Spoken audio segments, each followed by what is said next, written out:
Everybody's so creative. Sometimes you got to get really creative when you might not have a pan on hand, or doing it because you want to. I don't know, but I don't judge. Cut yourself some apples up and put them in a pot. Now get some butter. Go ahead and add that in the pot too, and some chocolate. Hopefully it has some caramel and maybe some chocolate. I don't know. Just add whatever chocolate you like. Make it sweet. Cook it down. See how delicious it looks? See how it look like you might put it over some ice cream? But we not. Now go on and get yourself a hot dog roll. Throw it on the fire. You don't even need a pan. I don't know what he went through. Probably just couldn't get one right now. Maybe they just moved in, so don't judge. Make it look like you wiped it across the street. And then go ahead and put butter on it. See? Throw them sausages right on till they get real burnt and crunchy. Just be careful. Kids, don't try this. Now put it on the roll along with that sweet sauce. I know what you're thinking. Sausages is sweet? Yes, it goes perfectly good together for somebody that likes stuff like that on their stomach. That make their face look different too when they bite into it. Try it. You might like it. I ain't gonna try it though because I ain't hungry. Everybody's so creative.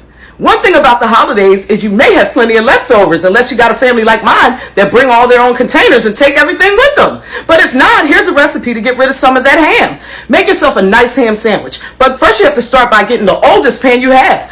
Preferably one that's been passed down for 100 years. No, don't get one that's washed real clean. You want one that has some scraped up dirty stuff all on the bottom. Or if it's charred, we don't know. That's the whole mystery of it. Now make a sandwich with that ham and add cheese. You know why?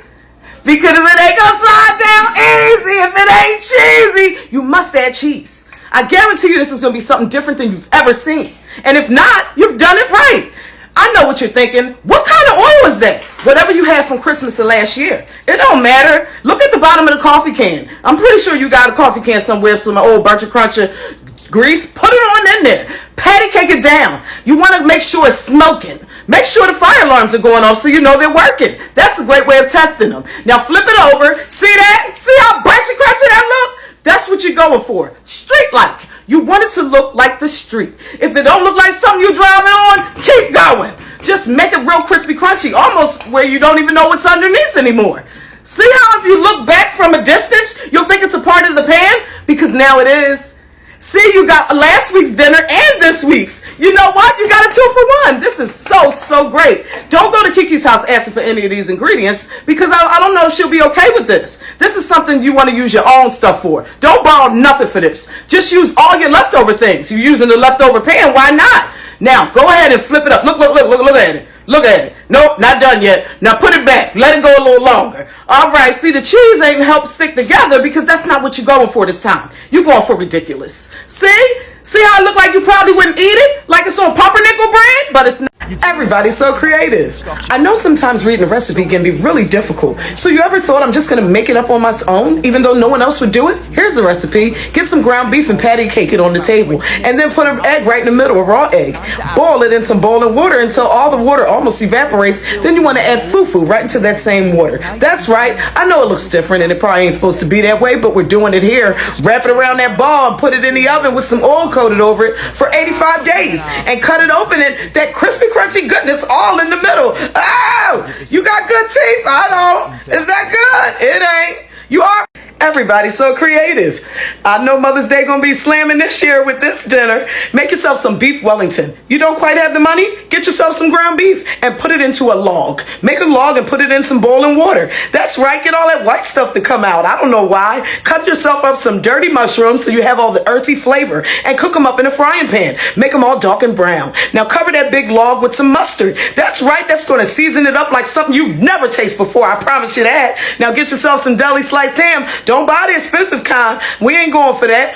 Dinner on a budget. Mom gonna be so proud of you. Now roll it up like that, like something you've never seen before because you probably never have. Are you taking a screenshot of this? Because your friends is not gonna believe this is how you made it. Now make sure you put some lines all on top. Gotta make it look really pretty. Now put yourself some egg on. I don't know what that brown stuff was. Cook it for 74 days and then cut it open and see how I look. Pour some gravy all on top and whoa, cover up the fact that you undercooked it. Mom, you like.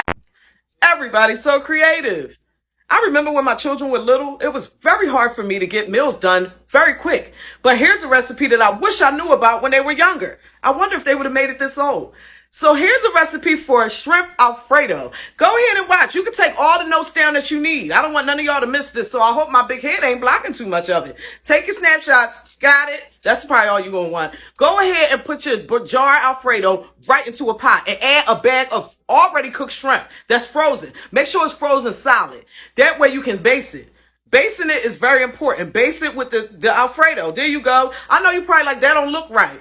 Because you never did it this way. That's the only reason it don't look right to you. But after doing this for a while, you're going to understand. You got to do things different sometime in this world to stand out. See? Now let it cook down some, and then you want to start dissecting it. If you don't know how to dissect, chisel away. Whichever one you want to do, chisel like you would chisel at something, or go ahead and dissect it. All right? Now turn the heat up and look at there. See how it looked like some sort of science project? It might taste that way too. I'm not quite sure. I never tried it, and I probably won't, because I'm probably going to not eat today. See, look at the shrimp. Look how the shrimp looks boingy now. See, now you can eat it for about an hour. You can chew those shrimp up for a long time. They ain't going to dissolve in your mouth. You ain't got to worry about that. Get some noodles and pour that right over top. I know it looks soupy, but that's what you want. You want it to be sort of like a shrimp alfredo cereal. See, I know y'all like, where's the seasoning? Don't worry about none of that. Y'all just want to go down to Kiki's house and then have her get on my nerves because I sent y'all down there. We don't need all that. We need to eat food the way it came out. Like, just like it's supposed to. Natural. That's natural. That's all.